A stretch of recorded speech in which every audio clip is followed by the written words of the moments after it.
नमस्कार दोस्तों, divine inspiration channel पे आप सभी का स्वागत है।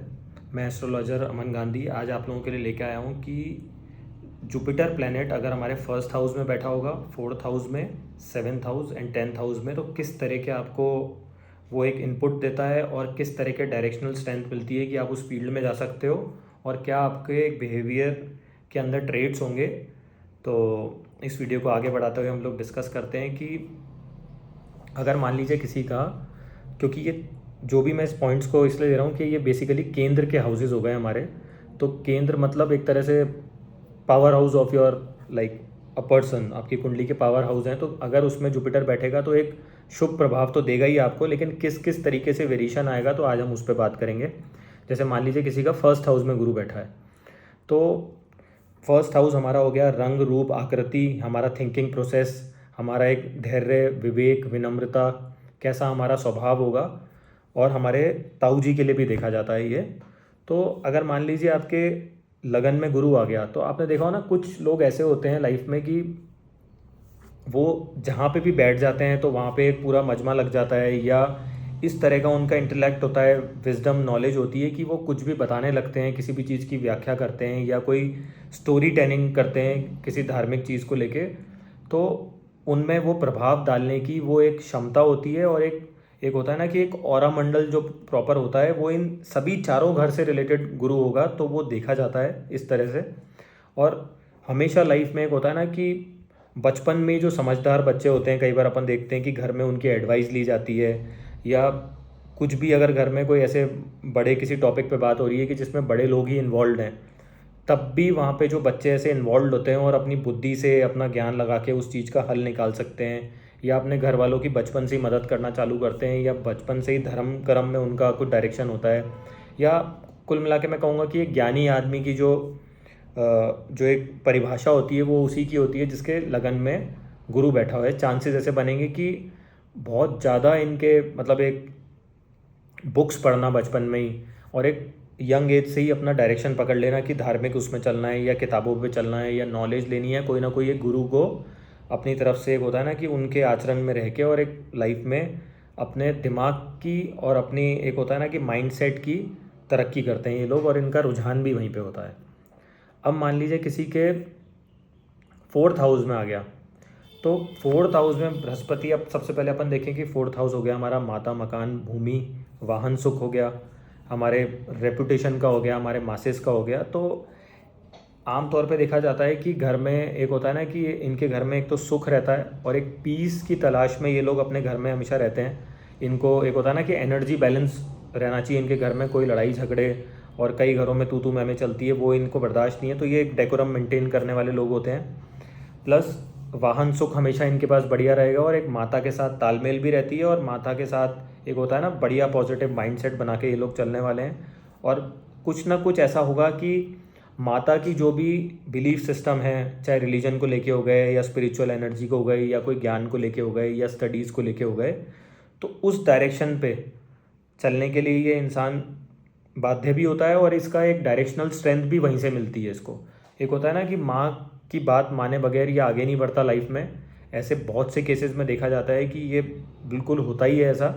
और वाहन सुख हो गया, क्योंकि जुपिटर जहाँ बैठेगा उस चीज़ को बढ़ाता भी है। तो आपको बड़ी गाड़ियाँ हो गई, ये सब हो गया, तो ये भी जुपिटर देता है आपको।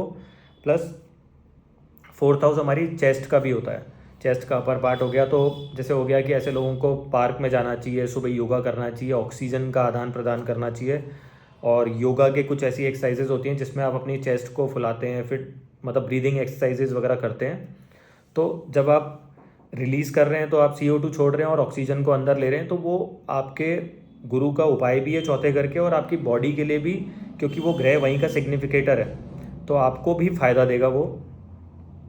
और आपके ससुर का भी, जब आपकी शादी हो जाएगी उसके बाद ससुर आएंगे, तो ससुर के लिए भी वही फोर्थ हाउस देखा जाता है आपका।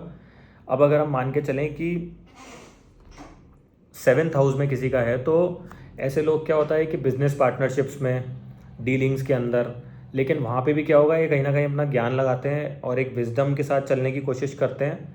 तो उसमें क्या होता है, लेकिन थोड़ी सी प्रैक्टिकलिटी ज़रूरी है आजकल के युग में, क्योंकि आप हर चीज़ में अगर एक प्रॉपर वे में ही चलेंगे, एक सिस्टम में चलेंगे, तो उस चीज़ में कई बार ये लैग कर देते हैं। तो डॉक्यूमेंटेशन मैं कहूँगा प्रॉपर होना चाहिए ऐसे लोगों का। और साइन करने से पहले आप लोग सोचें कि क्या लीगल डीड पे अपन साइन कर रहे हैं। प्लस ऐसा भी होता है कि जिस भी संस्था के लिए काम करेंगे या किसी के ऑफिस में अगर 7वें घर का गुरु होता है तो उस संस्था या जो भी वर्क प्लेस पे काम कर रहे हैं उसके लिए बहुत ही मेहनती और एक होता है ना कि तीव्र ऊर्जा के साथ ये लोग काम करते हैं और कभी उसका गलत नहीं होने देते। कई बार ऐसा होता है कि इनकी किस्मत से भी सामने वाला खारा होता है, ऐसा भी देखा गया है। बहुत से लोग जो जॉब वाले मेरे पास कुंडली लेके आते हैं उसमें ये होता है कि उनके 7th हाउस में गुरु होता है। तो ये क्वालिटी होती है इनमें, बशर्ते कि ये बैलेंस बना के चलें। प्लस एक चीज़ ये हो गई कि मासेस के लिए अगर ये कोई काम करते हैं या मासेस के लिए वक्ता बनते हैं तो उस चीज़ में भी ये गुरु बहुत इनको सपोर्ट करता है। और विदेश यात्रा भी 7th हाउस से हम लोग कई बार 9th हाउस भी हमारा लंबी दूरी की यात्रा है, लेकिन विदेश यात्रा को 7th हाउस से भी देखा जाता है। तो ये भी लंबी दूरी की यात्रा करना, विदेश ट्रैवल करना, ये सब भी करवाता है। अब मान लीजिए किसी का बृहस्पति 10वें घर में बैठा है, तो 10वें घर का बृहस्पति इंसान को एक होता है वर्क प्लेस के लिए या कंसल्टेंसी का, अगर आप कोई काम कर रहे हैं या जिसमें किसी को गाइडेंस देनी है, तो मान के चलिए कि किसी भी तरह की कंसल्टेंसी हो गई या विजडम हो गया, नॉलेज या स्पिरिचुअल पाथ, मतलब इस तरह की कोई भी आप चीज़ को लोगों को बांटते हैं, अगर उससे आप इनकम जनरेट करना चाहते हैं तो भी बढ़िया है। तो उससे क्या होगा कि आपको एक डायरेक्शन मिल जाता है कि लोगों को मैं क्या डायरेक्शन दे सकता हूँ अपनी नॉलेज से और मेरे लिए क्या बेनिफिशियल है, ऐसा करने का इनको शौक भी होता है। तो दोनों काम हो रहे हैं कि आप किसी को नॉलेज शेयरिंग भी कर रहे हैं और इन रिटर्न आप पैसा भी कमा रहे हैं।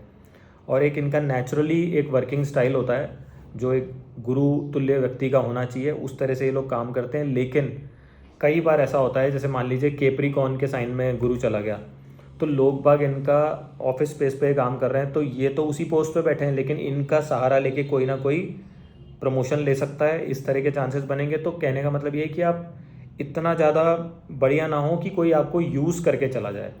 ठीक है, सबका साथ हो, सबका विकास हो, इस तरह से अगर आप सोच रखते हैं तो बढ़िया है। लेकिन कई बार क्या होता है कि ये एक होता है ना कि अपनी धुन में ही रहते हैं, तो इनको कोई फ़र्क नहीं पड़ता उस चीज़ से।